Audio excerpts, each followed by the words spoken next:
Hi.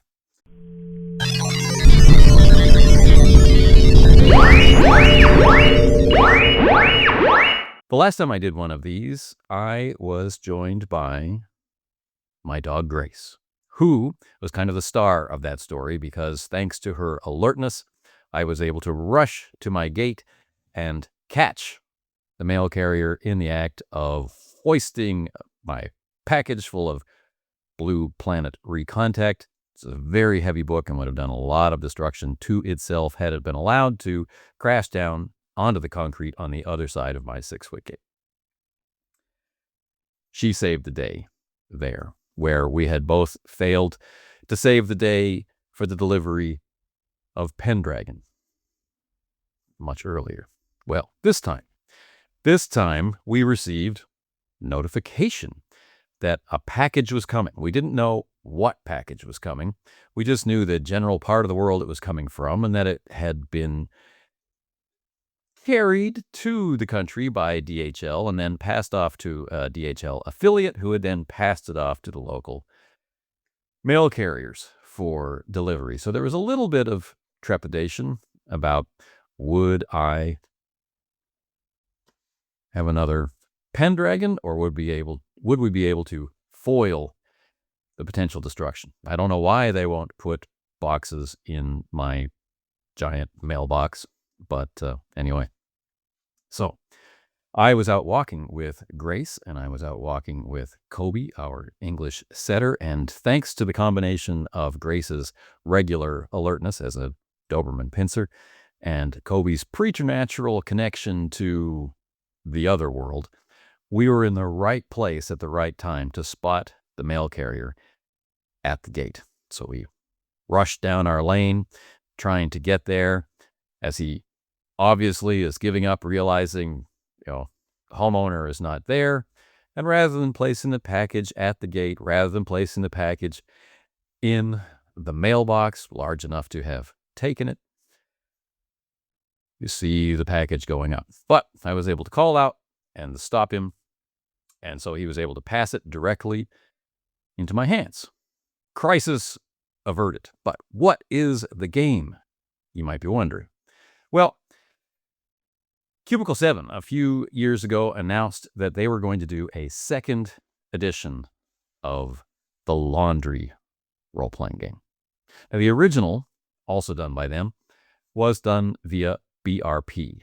And, for those of us who love the Laundry Files and love the associated genre and the idea of investigative role-playing, there's a nice connection there between what you can do with the Laundry Files and what you can do with BRP. So, that's a beloved book around here. We'll talk more about it later. But this second edition of the Laundry is going to use a different system. It's going to use Cubicle 7's D6 system, which has appeared in other products, such as Soulbound, which piqued my interest because of what that system allows and how it works.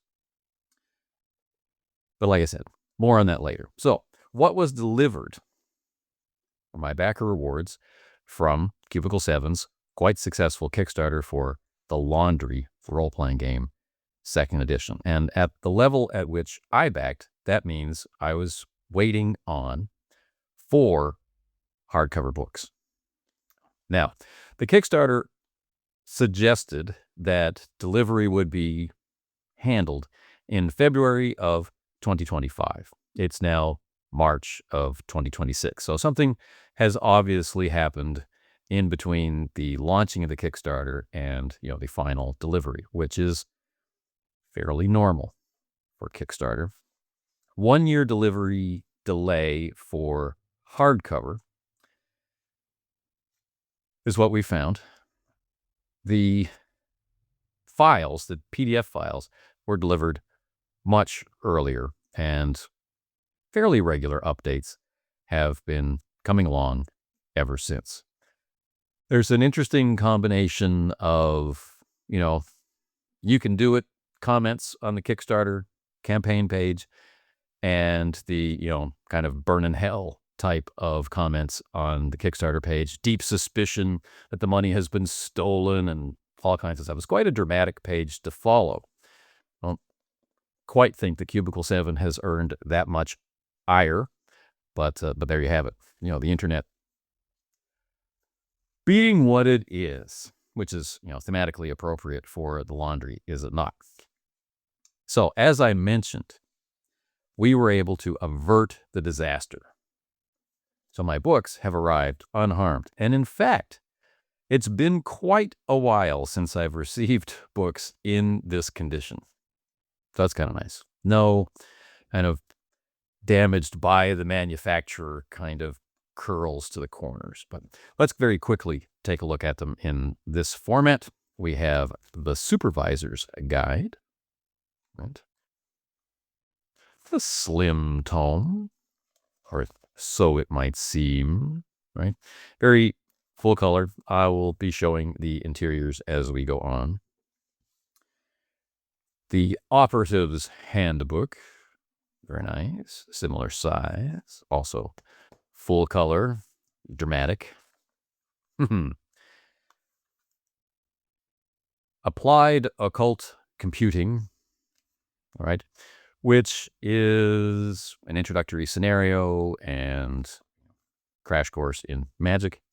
And then finally, the new edition of the Black Bag Jobs. So the reopened edition, which is a scenario. Okay, so that's what I got at the level at which I backed, the supervisory level, if I recall correctly. There were higher levels to get collector's edition covers, which I really would have liked to have done, or have the whole thing bound together in a collector's edition slipcase, which I also would have really liked to have done. But again, this is the world that we live in. But I promised you a little bit of a story, and it wasn't just averting disaster. For you see, as the mail carrier was hoisting this heavy box up to put it over the gate, I really have to wonder what was going through his mind. Because this is the box. Okay? This is quite thin cardboard. It's quite a light box. You see that this flap is entirely loose. This is let's say the bottom of the box. Someone would have loaded it from the other end, and then this seals sort of from friction. And the other end of the box is the same, except this is how it was when it arrived. Not tucked into the box at all. Right? You can see it's designed to tuck in there neatly and secure the package, and then there would be tape. No tape, just the glue, right? Here's the glue, here's the pull tab where you would open it up. This whole thing should, conceivably have been sealed. But with 4 heavy, and they are heavy, hardcover books in this box, movement caused it to be like this. And so the mail carrier was standing, holding the box with this flap flapping to put it up over the gate. Would you have done that? I know I wouldn't have, but then again, I like books. Now you might be saying, well, I'm sure there was packing, and there was. There was my very favorite kind of packing, bubble wrap. And there is sufficient bubble wrap here to completely bubble wrap all 4 books in at least 1 layer of bubble wrap. It was done around them, so around the fronts and backs and spine of the books, not over the tops and bottoms of the book. And so with that aforementioned sloshing, which caused the end flap to open, this bubble wrap was all puddled down around the bottom of the books and not actually covering much of anything at all except for the bottom corners. Now, this, for those of you who love books like I love books, who keep books like I keep books in a as new a state as possible, I'm sure this is causing you some stress, and that maybe I should have put up some kind of trigger warning. But let's look at the box again. You might notice that there is this kind of compression fold, right? This crease here. But if we look at the back, other than it having sat on something that caused some coloring to come off, black logo or something, there's no other damage to this box. None. There's no dented corners. Nothing. It was lovingly picked up and carried by loyal servants of DHL from one place to another place without any damage, or without anybody tucking this back in or taping it in place or anything like that. So, the books for the entire journey from Ireland, or wherever their distribution center actually is for Cubicle 7 for these this sets of deliveries, all the way to South Korea, where I am, managed to do so without damaging this very thin box. Let's call it a thin box. And without in any way damaging any of the books, which have perfect corners, as I mentioned. It would not have been until the very last step where this open-ended box with dislocated bubble wrap was going to be dropped over the top of the gate, where any damage would have been done. Without the help of my loyal canine companions, I just don't know what would, well, I do know what would have happened. You know what would have happened. It would have been devastating and heartbreaking. But let's talk a little bit about the game before we go.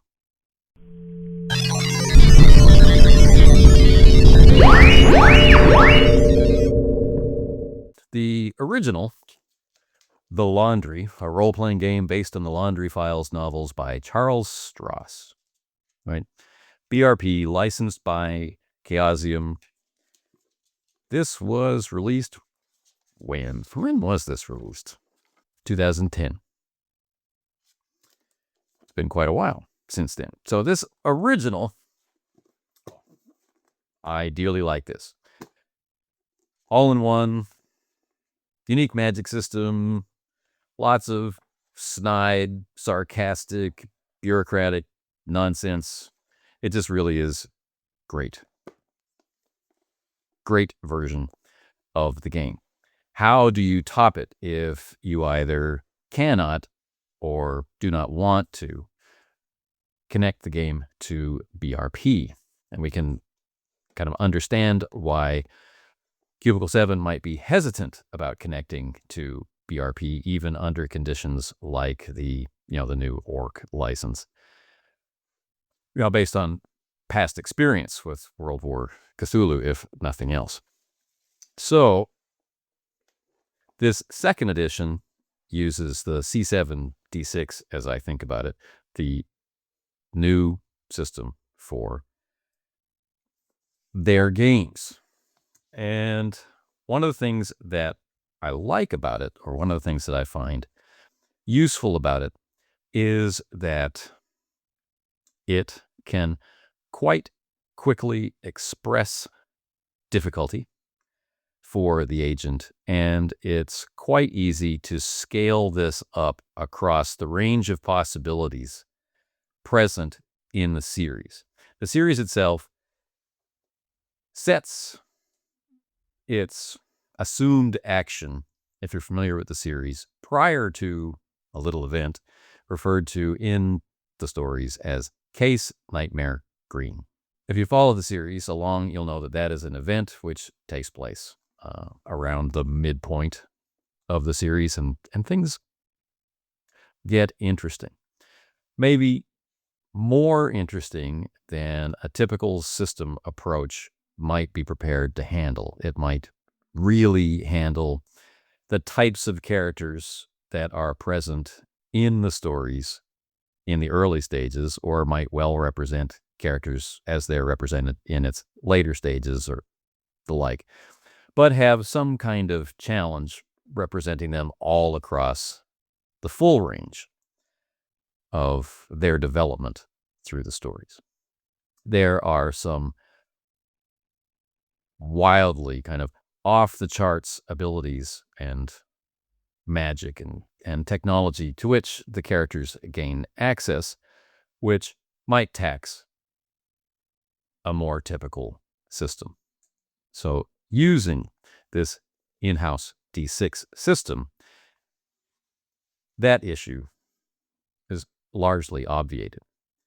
Now, other places that we've seen the system are in Soulbound, as we've mentioned, where characters are, demigods, and they're operating in an expression of the Warhammer universe. So we are seeing a very broad power scale. We're seeing a lot of over-the-top shenanigans and technologies and magics, and it's quite easy to see how you can fit cosmic horror into such an expansive framework and connect a type of cosmic horror which is inextricably linked to the notion of modernity. Computers, cell phones, mass transit, all that stuff. Certainly public surveillance. So it does seem to be quite a good fit. It is something that, of course, I have to read a few times.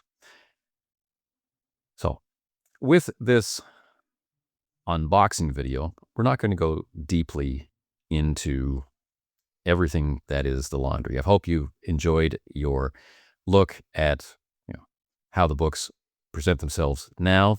How it's a far cry from the very kind of faded black and white, almost dot matrix style of the original laundry, and have become a slicker, more modern, and perhaps more bureaucratically horrifying edition than we had seen before, with some familiar names in the credits appearing from the first edition, and greats like my partner in crime from RPG A Day, David F. Chapman, who so wonderfully brought Doctor Who to life through his Vortex system for Cubicle 7 for the editions of that role-playing game. So a lot of talented people involved in bringing this new edition of the laundry to light. What remains to us now is to take the original visions by Charles Stross, his new blessing of this, well-supported launch of a new edition of a game based around his work, and our own imaginings, interpretations, and desires for playing in that particular universe before it's too late. Anyway, until the next time, take care.